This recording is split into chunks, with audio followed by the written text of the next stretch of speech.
कुछ लोग उसमें कमी क्या है। अच्छा वैसे कुछ लगा अब तक 6 दिन में कुछ हल्की फुल्की ऐसे कुछ कमी फील हुई एक्सेल 6 और इसमें आपको कैबिन स्पेस में क्या फर्क लगा, प्रैक्टिकलिटी में कितना फर्क लगा। दूसरा क्वेश्चन कि आपने 4-5 लाख रुपए एक्स्ट्रा दिए इंस्टेड ऑफ स्मार्ट हाइब्रिड, उसके बारे में थोड़ा बट उसके बदले मैंने क्या लिया है वो मेरे हाथ में, इस हाथ में मैंने ये कॉम्प्रोमाइज किया। इस हाथ में क्या रखा है, मुझे स्पेस भी चाहिए, ग्राउंड क्लियरेंस भी चाहिए, पिकअप भी चाहिए, पावर भी चाहिए, ये भी चाहिए, दुनिया भर चाहिए, तो सब चीजें तो नहीं मिलती है। तो वो बिल्कुल सही। स्मार्ट हाइब्रिड पे अगर आप जाते जो इसकी नॉर्मल वाली थी 4-5 लाख रुपए सस्ती थी, तो वो 4-5 लाख सस्ती। और जैसे आप बता रहे थे कि 15-16 लाख रुपए आपका बजट था, बट फिर भी आपने लगभग 23 लाख रुपए इसमें लगभग खर्च कर दिए। तो इतना एक्सटेंड कैसे किया, मतलब अपने देखिए पहले तो बात थोड़ा दिक्कत नहीं हुई? हाँ, अब मैं आपको एक बात और बताना चाहूंगा। लेने से पहले मैं संकोच कर रहा था कि यार मैं ये गाड़ी क्यों नहीं लेना चाह रहा था, क्योंकि भाई आप लोगों की चहेती गाड़ी ये कौन सी है, मारुति की ग्रैंड विटारा। तो भाई दोस्तों ये है ग्रैंड विटारा। अब ये कौन सी है, ये है भाई अल्फा प्लस, और अल्फा प्लस मॉडल है स्ट्रॉन्ग हाइब्रिड में। गाड़ी आती है और लगभग 23 लाख रुपए की। एनसीआर में अगर हम बात करें ऑन रोड प्राइस की मैं बात कर रहा हूँ, ये गाड़ी है हमारे बहुत प्यारे चाइल्डहुड फ्रेंड की, बड़े हमारे पुराने मित्र हैं, उन्होंने ये गाड़ी ली है। उनसे जानने की कोशिश करेंगे भाई क्या एक्सपीरियंस रहा। अभी ऑलरेडी 7-8 दिन इस गाड़ी को हुए हैं, बट एक नजरिया होता है गाड़ी खरीदने का। उनके पास पहले वरना थी, ठीक है ना, जब उन्होंने 2010 के आसपास वरना ली, उसके बाद उन्होंने एक्सेल 6 ली। काफी लंबे लंबे टूर मार चुके हैं, मैंने पहले भी उनके वीडियो बनाए हैं। 4 साल बाद उन्हें कुछ फील हुआ कि भाई अब शायद इट्स टाइम टू चेंज, तो भाई ले आए ये व्हाइट एक्सेल 6 थी, अब लेके आए बिल्कुल ब्लैक कलर की, ब्लैक ब्यूटी। और भाई यार इसे गाड़ी देख के ना, मतलब जो मेरा दिल ललचाता है ना, वो ऐसा लगता है बस मिडिल क्लास की ड्रीम कार है। ऑब्वियसली हम मिडिल क्लास की ड्रीम कार ही बोलेंगे इसको।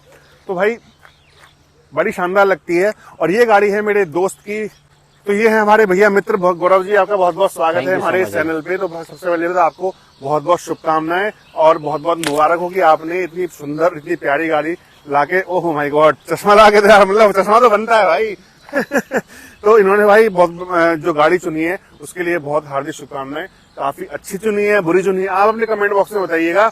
और शुरुआत करते हैं। गौरव जी ये बताइए, जरा आप एक्सेल 6 चला रहे थे, एक्सेल 6 के बाद आपने इसको चुना, तो क्या रीजन रहा इसको चुनने का? और 12-13 लाख की गाड़ी आप चला रहे थे, एकदम से 23 लाख रुपए पहुंच गए, क्या तनख्वाह उनका डबल हो गई, क्या हो गया? थोड़ा सा रीजन बताइए यार। सपने डबल हो गए एक्चुअली में। अच्छा, तो एक्चुअली में क्या था, देखिए उसमें एमपीवी कार का जो कंफर्ट है वो कोई कॉम्प्रोमाइज नहीं था, बट हमें जब पावर चाहिए होती है, पावर प्लस उसका जो ग्राउंड क्लियरेंस है वो इसके अंदर है, और कुछ ऐसे फीचर्स जो इसके अंदर अवेलेबल हैं जो एमपीवी कार के अंदर नहीं है। जैसे कि इसका रिम साइज का सेगमेंट देख लें, या फिर इसके अंदर मतलब जो टेरेन के अंदर जो अडेप्ट करने वाली पावर है, तो वो लेटेस्ट टेक्नोलॉजी के अंदर पावर है, तो इसलिए इसको चूज किया। चलिए दोस्तों, अब एक काम करते हैं, गाड़ी के अंदर बैठ के उनसे कुछ बात करेंगे, इनसे भी चलवाएंगे, मैं भी चला के देखूंगा, और डेफिनेटली सब एक्सपीरियंस आपको शेयर करते हैं, ठीक है ना? तो गौरव जी ये बताइए आप कि जैसे आपने ये गाड़ी चूज करी, तो अभी जो हमने कहा चलो गर्मी गाड़ी के अंदर आते हैं, गाड़ी के अंदर आ गए हैं फिलहाल, तो गाड़ी जो आपने चूज करी, क्या क्या पैरामीटर आपके दिमाग में? सबसे पहले तो बजट, आप एक्सेल 6 चला रहे थे, तो एक्सेल 6 चलाते चलाते आपके दिमाग में क्या आया कि भैया मैं ग्रैंड विटारा ले लूं? थोड़ा सा आप डिस्क्राइब कीजिए, वो भी फुल हाइब्रिड। आपने लगभग 23-23.5 लाख रुपए खर्च कर दिए, तो थोड़ा सा जरा प्रकाश डालिए इस चीज पे।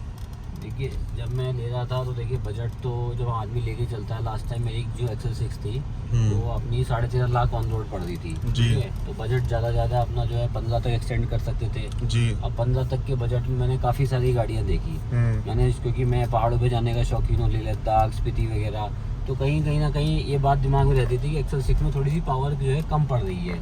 पावर तो ठीक है, मतलब उसका ग्राउंड क्लियरेंस और थोड़ा जो चलाने में जो एक एसयूवी वाली फील है वो नहीं आ पा रही है। तो उस सब को लेके मैंने सोचा था कि यार मैं कोई ऐसी गाड़ी लूँ 15-16 लाख के अंदर जो मेरे को दिक्कत ना हो। तो मैं शुरुआत की थी, मतलब आपका जो बजट था वो लगभग 15-16 लाख रुपए के आसपास था। हाँ, 16 लाख के आसपास था। तो मैंने शुरुआत की थी कि हम एसयूवी अपनी स्कॉर्पियो ले लेंगे। स्कॉर्पियो से अपन को समझ में नहीं आई बात की भैया स्कॉर्पियो तो एवरेज ही 5, 6, 7, 8 का दे रही थी, और उसमें वो स्पेस नहीं था जो एक्सेल 6 में स्पेस था। फिर बात आ गई स्पेस के ऊपर, तो हमें स्पेस जब की बात आई तो हमने किया कैरेंस देखी, और फिर SUV 700 देखी। मतलब आप एमपीवी चलाने के बाद एमपीवी ही चाह रहे थे, कोई पर थोड़ी सी कुछ डिफरेंट फील। फैमिली एमपीवी से इस सेगमेंट में आ नहीं पा रही थी। तो मैं चाह रहा था कि दोनों की नीड पूरी हो जाए, पर वो नीड जो स्पेस वाली थी वो कहीं पूरी नहीं हो पाई थी। किया कैरेंस की बात करूँ तो किया कैरेंस में एवरेज नहीं था, और सेकंड उसमें सामान ऊपर बांध नहीं सकते जैसे आपके एक्सेल 6 में बांध सकते हैं। तो अब ये सब चीज़ें होने की वजह से क्या किया फिर हमने, किया कैरेंस को भी नेगलेक्ट कर दिया। SUV700 को तो आपको पता ही है, उसका एवरेज भी बहुत कम है और इसको हमने चूज़ किया। अब इस गाड़ी की कुछ नेगेटिविटी थी जिस वजह से मैं उसको सिलेक्ट नहीं कर पा रहा था, जैसे कि इसकी जो बूट स्पेस है वो बहुत कम है। XL6 में कहाँ हमको जब एक सीट डाउन कर लेते हैं तो 600 के आसपास बूट स्पेस मिल जाता है, 550-600 के आसपास। और दोनों सीट डाउन कर लेंगे तो 2 सीट डाउन कर लेंगे तो फिर तो बात ही 700-800 लीटर है। हाँ। तो इसमें अगर हम बूट स्पेस की बात करें तो मात्र 600 की जगह में 250 लीटर के आसपास बूट स्पेस मिलेगा। बट फिर भी मैंने इसको क्यों लिया, फिर भी मैं 23.5 लाख रुपए क्यों खर्च किए, 24 के आसपास पड़ गई मुझे, 23.5 से ज़्यादा की पड़ गई। तो मैंने क्यों इसको डिसीजन लिया, इसका सबसे पहला कारण था इसका एवरेज। ये है लेटेस्ट टेक्नोलॉजी, एवरेज से ही पहले बोलूँगा, ये है लेटेस्ट टेक्नोलॉजी।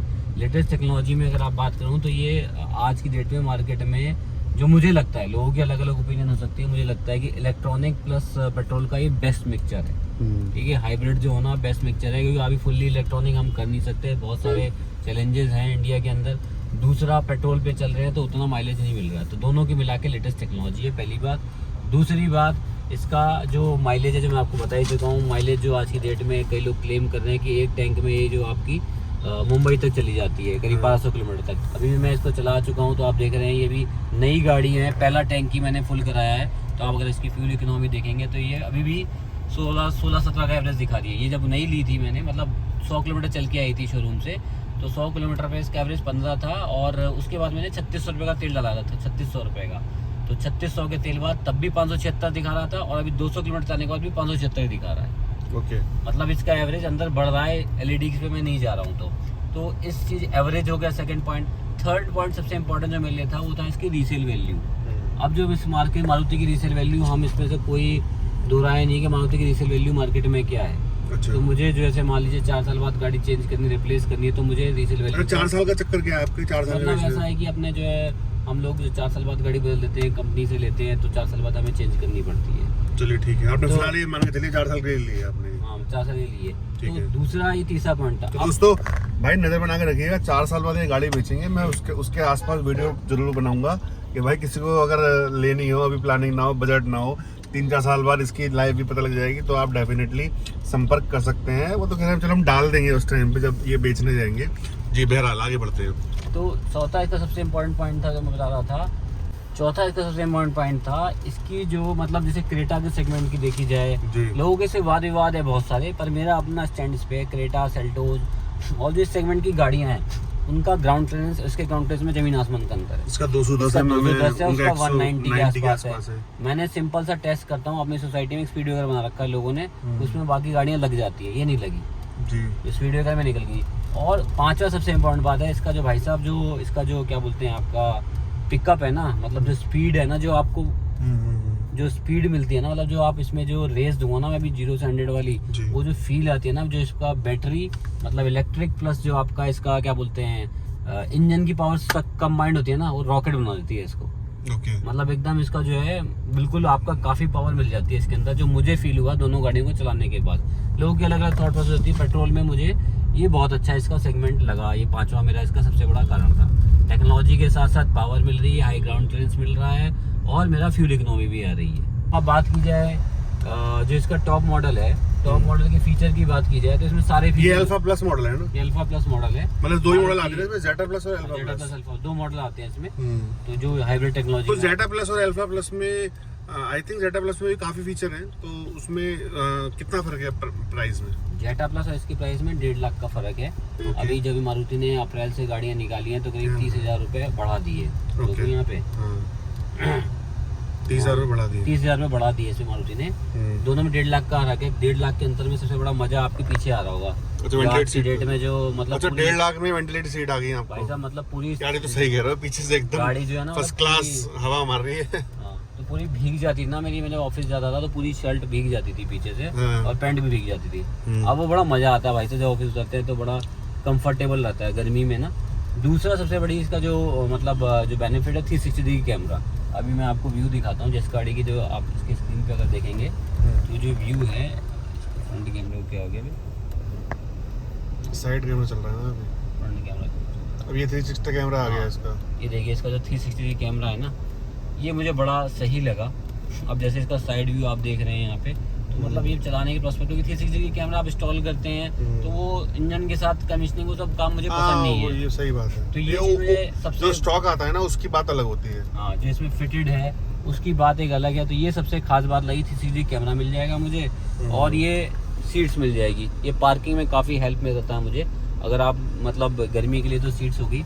अब मेरे को पार्किंग इसमें कल मैं अभी मेरे को कुछ 4-5 दिन हुए इस गाड़ी को चलाते हुए। तो जैसे कि मैं ट्रैफिक एरिया में था या पार्क कर रहा हूँ, मान लीजिए मेरी गाड़ी के आगे कुछ आ रहा है, ठीक है, तो जैसे अब सैंपल के तौर पे मैं आपको ये दिखाता हूँ। ये गाड़ी की मतलब कम स्पीड पे ऑन होता है। तो जैसे कि मतलब मैं इधर की तरफ दे रहा हूँ तो मैं आगे की विजिबिलिटी के बाद बोनट की अभी नई है इस वजह से बोल सकते हैं तो नहीं बनती। अब इसमें पूरी विजिबिलिटी बन रही है। देखिए मुझे इधर कितने और इधर जाना है मुझे। अब देखिए मैं वाइट लाइन के पास आ चुका हूँ। ओके। तो इससे मुझे काफ़ी हेल्प मिलेगी मतलब पार्किंग वगैरह करने में या फिर आप आगे गाड़ी पार्क करने में। तो इसलिए मैंने इसको मतलब टॉप मॉडल पे अच्छा, ज़्यादा जो पसंद किया। अल्फा प्लस और जेटा प्लस में 360 कैमरा नहीं आता? 360 कैमरा नहीं आता, ये हेड्स अप डिस्प्ले नहीं आता है, ओके। ये नहीं आते हैं इसके। ये आपका इस पे ये नहीं है, क्या बोलते हैं, जो आपकी लेदर स्टिचिंग है। हाँ, और ये लेदर स्टिचिंग नहीं है। ठीक है। चौथा इसका जो साउंड सिस्टम है वो बहुत गजब है। मैंने कल एक मेरे को तो अब नया एयरबैग तो सेम ही होंगे, उसमें भी इतने ही होंगे, इसमें हाँ, भी एयर बैग तो दोनों में सेम है। साउंड का जो सिस्टम है वो इसका बहुत गजब है। अगर आपका इसका म्यूजिक सिस्टम आप ट्राई करेंगे तो म्यूजिक सिस्टम इसका बहुत मतलब बढ़िया है।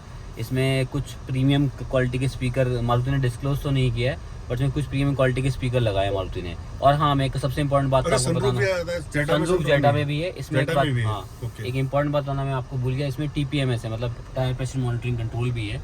जो आप देखेंगे यहाँ पे, ये आपका ये यहाँ पे देखिए, ये इसके सारे सेंसर्स थे। मैं भी आपको यहाँ से अलर्ट में कहीं ले गया। अभी मैं भी नया ही हूँ तो मैं भी चलाना अभी सीख रहा हूँ इसमें कहाँ पे। तो TPMS वाला देखिए, वायरलेस चार्जर है इसमें एक्स्ट्रा, जो यहाँ पे ऑन हो जाता है आपका। TPMS हो गया आपका, टायर प्रेशर मॉनिटरिंग हो गया, कितनी आपकी एयर है वो बता देगा इसके अंदर। मतलब आप ये कहना चाह रहे हो जो 1.5 लाख रुपए आप दे रहे हो वर्थ है? फुल वर्थ है। सबसे बड़ी बात तो वेंटिलेटेड सीट आपको मिल गई है, ये सबसे बड़ी कैमरा मिल गया है। दो चीजें तो बहुत इंपॉर्टेंट थी। मतलब जो गर्मी लगती है ना भाई साहब, वो वाकई में फील होती है, मतलब पसीना जो है ना। और ऐसी बात की, अच्छा लेदर कवर आ रहे हैं आजकल हाँ, तो। लेदर सीट्स नहीं है उसके अंदर, आपने सही पकड़ा बात को। तो उसमें लेदर सीट्स नहीं है, इसमें लेदर सीट्स है। और दूसरी हाँ, अब मैं आपको एक बात और बताना चाहूँगा। लेने से पहले मैं संकोच कर रहा था कि यार मैं ये गाड़ी क्यों नहीं लेना चाह रहा था, क्योंकि पसंद तो मुझे आ गई थी, मारुति की गाड़ी है, क्योंकि मैं क्यों नहीं लेना चाहता। एक तो इसकी आपको बूट स्पेस दिखाऊंगा जो आपको अभी भी चैलेंज है, but we somehow we will manage. मैं बताऊँ आपको कैसे मैनेज कर सकते हैं। दूसरा इसका सनरूफ, अभी आप जो सनरूफ देख रहे हैं इसका, तो ये ट्रांसपेरेंट है। अब ट्रांसपेरेंट होने का मुझे पहले इसका माइनस पॉइंट लगा था कि यार धूप लगेगी, गर्मी लगेगी। अब मैं उसको ढक रहा हूँ। आप देखिएगा जरा, हमारे कैबिन के अंदर जो लाइट की जो वॉल्यूम है ना वो बड़ा अच्छा है। एक नॉर्मल कैबिन जो होता है उसमें लाइट कम होती है तो एक नॉर्मल फीलिंग आती है। बट जब मैं इसकी सनरूफ खोल देता हूँ ना, मतलब सनरूफ नहीं सिर्फ शेड को हटाता हूँ ना, तो मुझे अभी शाम के टाइम बड़ी अच्छी सी फीलिंग आ रही है इसमें। ये मेरी अपनी फीलिंग है, हो सकता है सबकी अलग अलग हो। तो मैं अब इसके ऊपर ब्लैक वाला जो फिल्म है वो भी लगाने के इंटरेस्ट में नहीं हूँ। ये खैर सब्जेक्टिव है, इसमें क्या है, सब्जेक्टिव है। हाँ, बहुत से लोग क्या है, जैसे अभी तो हम बच रहे हैं लगभग शाम के 5-5:30 और गर्मी भी इतनी नहीं है। जब पीक गर्मी आएगी तो या आप दोपहर में 12-1 बजे खड़े हो जाएंगे कहीं, तो शायद आपको ये सनलाइट अंदर मैं हूँ ऑफिस में रहने वाला आदमी। हाँ, अपने सुबह मुझे ऑफिस घुसना है, शाम को निकलना है, तो मेरे लिए मुझे लगता है फीचर मतलब 100 में से 90 बार मुझे अच्छा लगेगा। 2-4 बार हो सकता है, 2-4 बार गर्मी मुझे दिक्कत हो जाए, मैं उसका जुगाड़ कर लूंगा कुछ।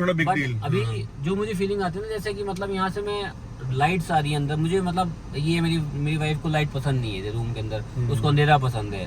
भाई रूम में हम ट्यूबलाइट जला लें पर अंधेरा रहे। मेरे को पसंद है कि भाई रूम में सनलाइट आनी चाहिए। तो ये सबकी अलग अलग सोच हो सकती है, मैं इसलिए इस पे आपको क्वेश्चन नहीं कर रहा हूँ। तो मेरे को ये सनलाइट पसंद आती है। अभी इसका उल्टा हो गया है जो बूट स्पेस का था। तो ये कुछ कारण थे जो इसकी वजह से मैंने इसको और गाड़ियों को बीट। अच्छा, आपने हाईराइडर वगैरह देखी थी क्या? वो भी हाईराइडर देखी थी भाई। और ये जो टेक्नोलॉजी है वो हाईराइडर ही लेके आता है। मतलब ये जो इंजन है वो टोयोटा का इंजन है और 3 सिलेंडर इंजन है। तो हाईराइडर में के बारे में कुछ सोचा या सिर्फ रीसेल वैल्यू का दिमाग में रहा कि मारुति की गाड़ी है तो डेफिनेटली रीसेल वैल्यू तो बेटर मिल ही जाएगी, आपको 4 साल बाद बेचना होता है। अच्छी गाड़ी है। एक्चुअली मैं इसके पीछे कुछ मेरे पर्सनल रीजंस हैं जो मैंने सिर्फ नेक्सा को चुना। एक्चुअली मैं जब लेने गया उसमें भी मेरा लिंक्स हैं लेने में भी, तो उसका मुझे अच्छा बेनिफिट मिल गया, करीब काफ़ी अच्छा बेनिफिट मिल गया लेने में भी। और इसकी जब सर्विसेज की बात करूँगा तो वहाँ भी मेरे काफ़ी लिंक्स हैं। अच्छा, आपकी जान पहचान है लेने में भी और सर्विसेज में भी। तो मेरे जो मित्र हैं वो काफ़ी मुझे हेल्प मिल जाती है। मैं टोयोटा में किसके पीछे जा दूँगा, किसके पीछे भागूंगा कि भाई मेरे को हेल्प कर दो लेने में और उससे में। तो इसलिए मैंने मारुति से हटना पसंद नहीं किया। इसके पीछे ये मेरे इंटरनल कारण है। हाईराइडर मारुति की टेक्नोलॉजी, और उसमें दूसरा कारण ये भी बोल सकते हैं कि उसमें वेटिंग बहुत ज़्यादा है। इसके टॉप मॉडल में वेटिंग नहीं है, जबकि दोनों एक ही जगह प्लांट में बन रही है, तब भी उसके टॉप मॉडल में 5 महीने की वेटिंग है, इसमें 1 महीने की वेटिंग है। जी जी बिल्कुल, नहीं बिल्कुल आपने ठीक किया। ये आपके लिंक है, जान पहचान है। वैसे भी आपको 4 साल बाद बेचनी होती है गाड़ी। देखिए दोनों सेम है, बट आपने 4 साल बाद बेचनी है, डीजल वैल्यू भी ध्यान रखना होगा। मारुति की गाड़ियों को देखिए डीजल वैल्यू अच्छी है, टोयोटा की डीजल बहुत अच्छी है, बट खासकर टोयोटा में इनोवा और फॉर्च्यूनर की। तो बाकी की रेस्ट ऑफ द गाड़ियाँ हैं ना, उनका डीजल इतना बेटर नहीं है अभी भी। तो बहरहाल अच्छा, और जैसे आप बता रहे थे कि 15-16 लाख रुपए आपका बजट था, बट फिर भी आपने लगभग 23 लाख रुपए इसमें लगभग खर्च कर दिए। तो इतना एक्सटेंड कैसे किया, मतलब अपने देखिए पहले तो बात थोड़ा दिक्कत नहीं हुई? देखिए ऑब्वियसली मैं फाइनेंशियल क्वेश्चन पूछ रहा हूँ, बट फिर भी आप इतने ज़्यादा अट्रैक्टिव हुए कि आपने 7-8 लाख रुपए एक्स्ट्रा खर्च करने को तैयार हो गए।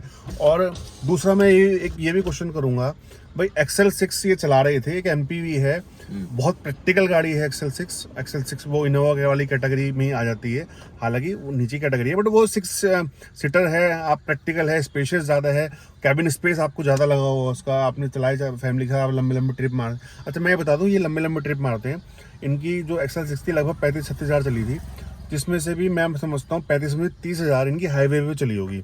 और हाईवे पे चलने के बाद ये लंबे मुंबई चले गए, साउथ इंडिया घूमे हैं, आसाम पता नहीं कहाँ घूम के आए हैं। तो आपको ऐसा नहीं लगा कि शायद ये मेरे मतलब की गाड़ी ना हो, आपको प्रैक्टिकल गाड़ी ज़्यादा लेनी चाहिए थी? और दूसरा मैं एक अगला क्वेश्चन ये करूँगा आपसे, देखिए ये जो हाइब्रिड आपने गाड़ी ली है, आपकी गाड़ी चलती है हाईवे पे मैक्सिमम, जितना मैं आपको जानता हूँ अब तक, फ्यूचर का तो मुझे पता नहीं। आप सिर्फ ऑफिस जाने आने के अलावा, ऑफिस भी आप मेरे ख्याल से हफ्ते में अगर 5 दिन का ऑफिस होता है तो ये 4 दिन जाते हैं या 3 दिन जाते हैं, कभी घर से काम कर लिया, ऐसे सही कह रहा हूँ ना? Please make me correct if I am placing some wrong words. तो ये 5 में से कभी 3 दिन चले गए, कभी 2 दिन चले गए, इस तरह इनका ऑफिस कल्चर इसका इस तरह का है। तो मैक्सिमम इनकी गाड़ियाँ, मतलब मैं समझता हूँ 65% की हाईवे पे चल रही है। और हाईवे पे ये जो हाइब्रिड गाड़ियां हैं ना, इतनी सक्सेसफुल नहीं है। इनका जो माइलेज है वो लोकल में ज़्यादा मिलेगा आपको इंस्टेड ऑफ हाईवे। और जो स्मार्ट हाइब्रिड पे अगर आप जाते, जो इसकी नॉर्मल वाली थी 4-5 लाख रुपये सस्ती थी, तो वो 4-5 लाख सस्ती पड़ती है और उनके माइलेज हाईवे पे बहुत अच्छे हैं, 21-22 तक क्लेम करते हैं। इनफैक्ट लोगों की बहुत दे भी नहीं है। आप भी मुझे लगता है एक सोफिस्टिकेटेड मैच्योर आदमी हो तो आप भी एक गाड़ी अच्छे से चलाते होंगे, तो वो 21-22 का माइलेज दे रही है और ये भी हाईवे पे उतना ही माइलेज देगी। 1-2 किलोमीटर का आप शायद फासला लगा सकते हो, शायद ज़्यादा दे दे, 2 किलोमीटर 3 किलोमीटर का। तो आपको ऐसा नहीं लगा कि मैंने 2 क्वेश्चन पूछे आपसे, XL6 और इसमें आपको कैबिन स्पेस में क्या फर्क लगा, प्रैक्टिकलिटी में कितना फर्क लगा? दूसरा क्वेश्चन कि आपने 4-5 लाख रुपए एक्स्ट्रा दिए इंस्टेड ऑफ स्मार्ट हाइब्रिड, उसके बारे में थोड़ा सा प्रकाश डालिए ताकि हमारी पब्लिक जो है थोड़ा कंफ्यूज है, जो हमारे व्यूअर्स हैं वो थोड़ा सा मतलब पहले तो आप XL6 वाला जवाब दीजिए। देखिए XL6 जो चला लिया, थोड़ा सा गर्मी लग रही है। XL6 जो गाड़ी है हमारी, वो वाकई में बहुत स्पेशियस गाड़ी है और उसके अंदर जो हमारे पास जो कैबिन स्पेस है वो बहुत अच्छा है।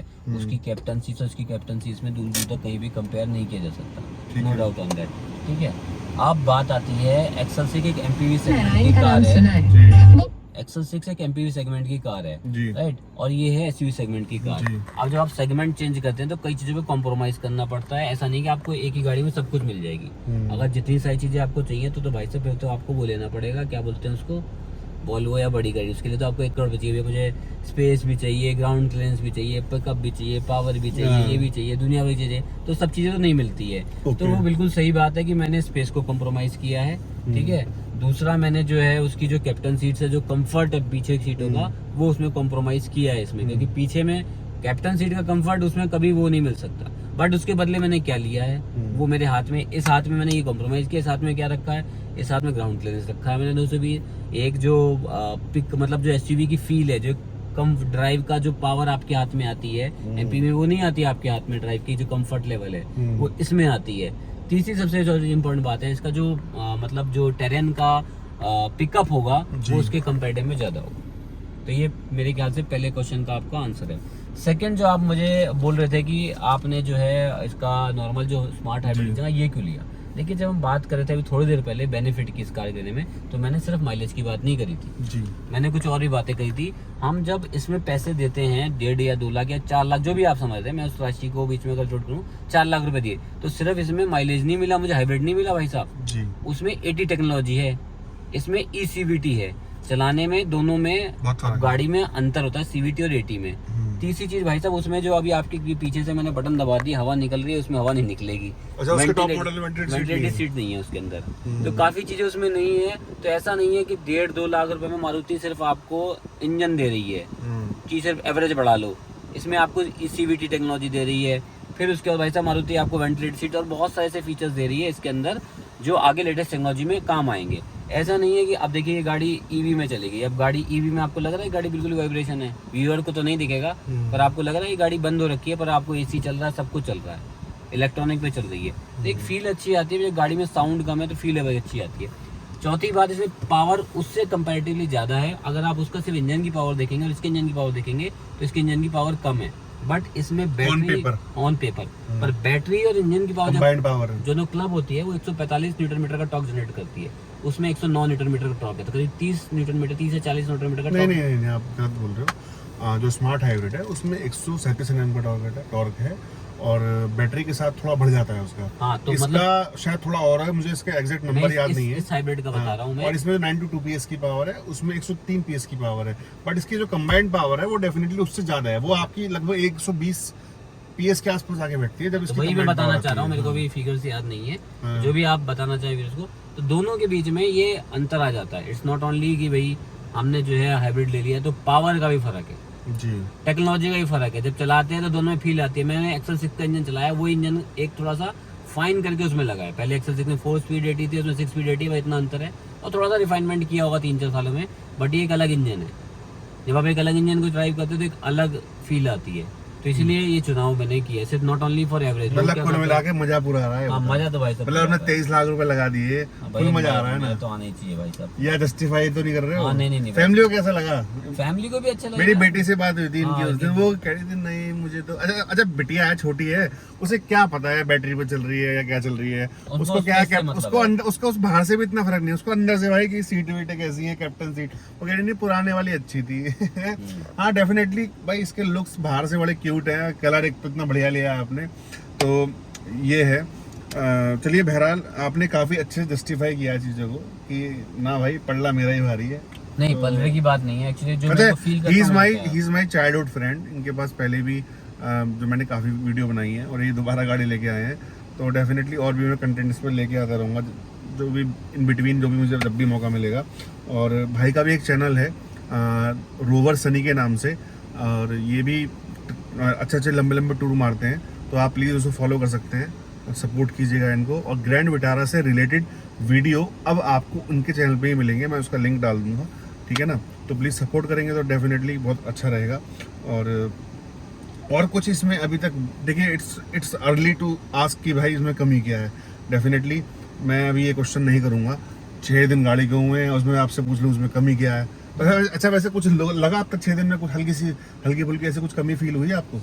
कमी तो देखिए मैंने 2 चीज बताई थी जिसकी वजह से मैं डिसीजन नहीं ले पाता। एक तो बूट स्पेस, बूट स्पेस में जो बैटरी है उसकी वजह से बूट स्पेस है। अब देखिए जब हम लॉन्ग ट्रिप पे जाते हैं रिक्वायर्ड है, बट हाँ अब 2-4 अटैची तो आ ही जाएंगी, 2-4 अटैची आ जाएंगी, बट उसको मैनेज करना पड़ेगा। मैनेज तो इंडिया में सब कुछ कर लेते हैं, मैनेज कर लेंगे, पैरों में डाल लेंगे, यहाँ पे डाल लेंगे, नीचे पैरों में तो नहीं डालेंगे, बट अगर जरूरत पड़ेगी कर लेंगे, सामान निकालेंगे मतलब, और उसको कुछ मैनेज। देखो लॉन्ग ट्रिप पे आप जाओगे, भी मैं जुगाड़ बताऊंगा, एक मैंने सोच रखा है, मैंने प्लान किया, उसको बताएंगे कैसे।